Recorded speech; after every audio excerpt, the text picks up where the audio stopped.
জৈব সার আমার কাছ থেকে কেন নেবেন? আমাদের জৈব সারের A to Z প্রোডাকশনে আমরা অ্যানালগ পদ্ধতি ইউজ করি। বাজারে যে জৈব সারগুলো দেখা যায়, এই জৈব সারগুলো প্যাকেট দেখেন অত্যাধুনিক, খুব সুন্দর চমৎকার প্যাকেটিং।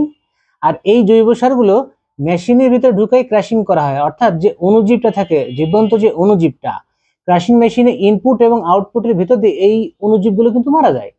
এখন আমরা কিন্তু ম্যানুয়ালি লেবার দিয়ে, এমনকি আমরা নিজেরা সারটা নেটিং করি, এখানে অণুজীব মারা যায় না।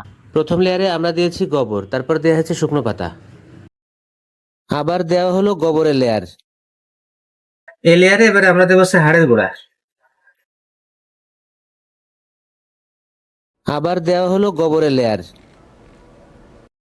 পরবর্তী লেয়ারে দেওয়া হচ্ছে সবজি পচা। সবজি পচা দেওয়া শেষে আমরা আবার গোবর দিলাম। গোবর দিয়ে এখানে একটু কোপ দেওয়া হচ্ছে সুন্দর করে মিশাই নেওয়ার জন্য। আচ্ছা, পরবর্তীতে আমাদের যে লেয়ারটা আমরা দিচ্ছি সেখানে দিচ্ছি এগ পাউডার। এটা ক্যালসিয়ামের সাপোর্ট করে। দর্শক, প্রতিটা লেয়ার যখন আমরা দিয়েছি, লেয়ার দেওয়ার পরপরই এই ইমোটা আমরা স্প্রে করেছি প্রত্যেকটা লেয়ারে। সুন্দরভাবে মিশ্রণ করা হয়েছে প্রত্যেকটা লেয়ারের সাথে। আমাদের পাওয়ার কম্পোস্ট এখন রেডি। ঢাকা মিরপুর 60 ফিট অফিসে এখন স্টক আছে, আপনারা এখন অর্ডার করতে পারেন।